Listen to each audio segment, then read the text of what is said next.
What's going on? VitalSyntax here, and these are my favorite classes for Black Ops 2. Now, keep in mind the game has just been released, so these are probably going to change over time as new classes arise and weapons and stuff are tweaked.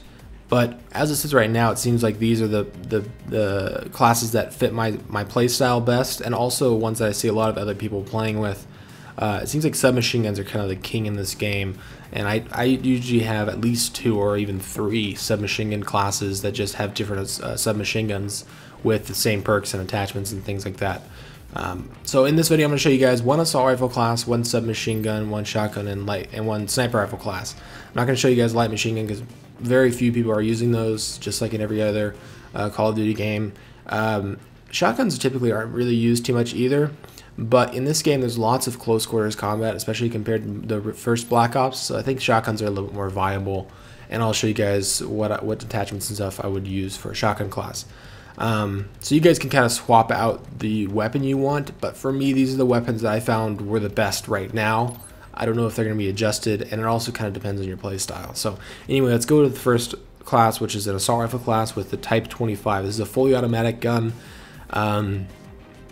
A lot of the fully automatic assault rifles in this game have low fire rates. This is the one that has the highest fire rate, so I feel like this one's a little bit better at medium close range than the other ones.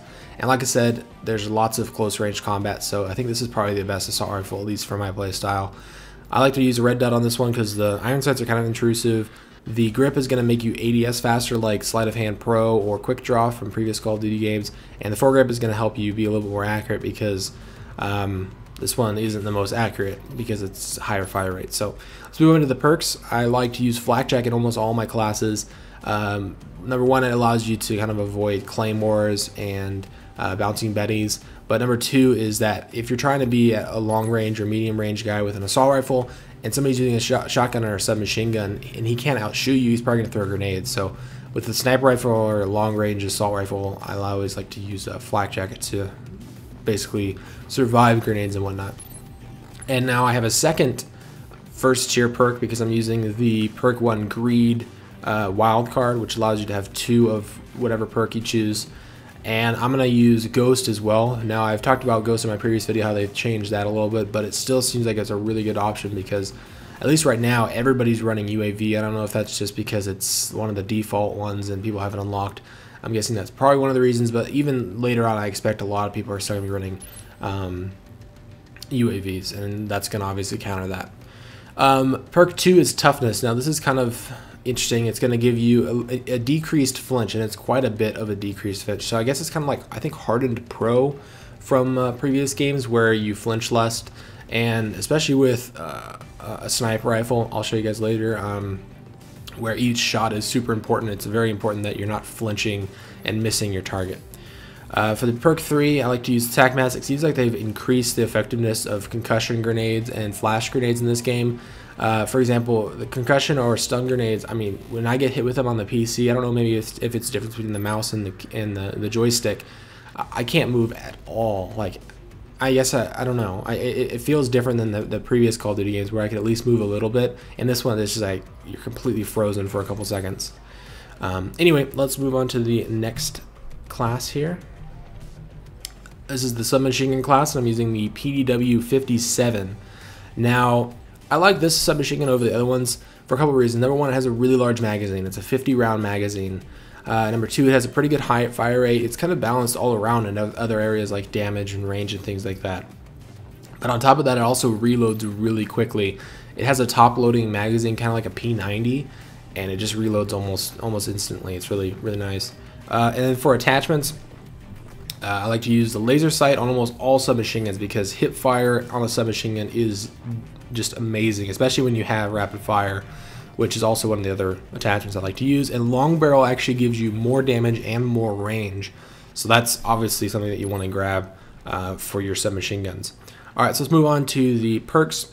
I like to use lightweight, not necessarily just to get to objectives faster, but actually because when I'm ADS or when I'm hip firing with a submachine gun with rapid fire and a laser sight, Having lightweight and being able to strafe back and forth really fast makes it like almost impossible for people to hit you, and it's pretty dumb, but it seems like this is kind of the setup that everybody's using, is a combination of a submachine gun, lightweight, a laser, and rapid fire, because you can just jump around corners, drop shot people, and just hip fire people, and you don't need to do anything other than that, because there's so much CQB in this game. And to be honest, I think it's kind of gay, but that's just kind of the name of the game. Alright, so let's move on to the next perk here, which I like to use toughness once again, pretty self-explanatory. Dexterity, this is kind of like Steady Aim Pro from previous games. It allows you to bring your gun up faster after running. Obviously with the submachine gun, you're going to be running around quite a bit, so that's obviously very helpful. Alright, let's move on to the next class, which is the shotgun class. Now, I like the 870 CMS, the Remington. There's another one that shoots a slug. I think it's, I don't remember what it's called, but this one seems like it's the best all around. The slug one, if you miss the shot, you're dead. And the range really isn't that much better. I mean, it is better than this one, but it's not, you know, like assault rifle or sniper rifle range like I kind of expected. But anyway, the attachments I like to use are the laser, because with the shotgun you really shouldn't be ADSing. Unless it's, I don't even know if the ADS increases your accuracy. I think in the previous games it really didn't. With the laser sight, your hip fire is going to be even more accurate. The grip, once again, that's going to make your ADS a little bit faster. And the most important one is the long barrel, which actually gives you higher damage and higher range, which for a shotgun is the most important, you know, part of a gun. All right, so let's move on to the perks. Lightweight, obviously incredibly important for a shotgun. You need to be as close to the enemy as possible, and moving faster is obviously going to allow you to get closer. Ghost is the second one for the first tier perk, because with a shotgun, you know, you really need to be off the radar. You need to be kind of sneaking up behind people and hitting them from the back, so Ghost obviously going to let you do that. Toughness, that's pretty self-explanatory again. Dexterity, once again, running around a lot, you need to bring your weapon up quickly. Alright, let's move into the last class here, which is the sniper class. Now, I had a hard time deciding between the DSR-50 and the Ballistica. They're both, it seems like they're both one-hit kills most of the time. The Ballistica seems like if it's chest up, and the DSR-50 seems like it's stomach up. So I guess the DSR-50 is a little bit better in that aspect, but I really like I like the way both of the guns look. But anyway, for attachments, the ballistic CPU is going to give you better range and better accuracy. It's actually going to reduce the sway of your scope, so obviously that's kind of the go-to attachment for all of the sniper rifles. And then extended mags, it has a low, I think it's like a 5 or 7 round magazine by default, so having a little bit larger magazine is going to help out.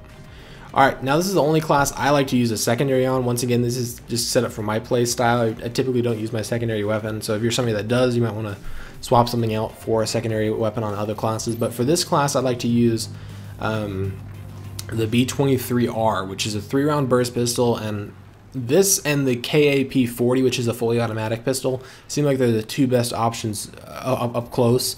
The Executioner is also another cool option. It's kind of like a revolver, but it shoots shotguns shells. I think they're really small shotgun cells, but up close it's pretty deadly. But for me, I think the B23R is kind of the best medium and close range all-around weapon, and also is just incredibly sexy and has a really cool reload animation. Alright, for the perks, just like the assault rifle class, having flak jackets so people that can't outshoot you at long range aren't going to be killing you with grenades. Toughness is really important for a sniper rifle, because if you flinch and you miss your shot, then you're dead. And tac mask, because once again people are going to use those stun grenades on you if they can't get you at range, and the stun grenades are ridiculously powerful. Now this is also the only class that I personally like to use lethal grenades. Even I don't even use tactical grenades, and I guess, but bouncing betties, and I actually use 2 of them. Bouncing betties are awesome, especially to cover your back, and with a sniper rifle, that's kind of important if you're going to be holding up in a key location up on high ground, which is obviously where you want to be with a sniper rifle. You don't want to be running around and being an idiot. But anyway, those are 4 classes I think should help you guys out if you guys are just starting out with Black Ops 2. Obviously these aren't necessarily the best. I feel like they are for me, and you know, you can obviously tweak them however you'd like. Feel free to leave a comment down below with your guys' favorite class loadouts for Black Ops 2, and I'll make sure to read through those and try some of them out. But anyway, if you guys enjoyed the video, feel free to give me a like or a favorite, and I'll see you guys in the next one.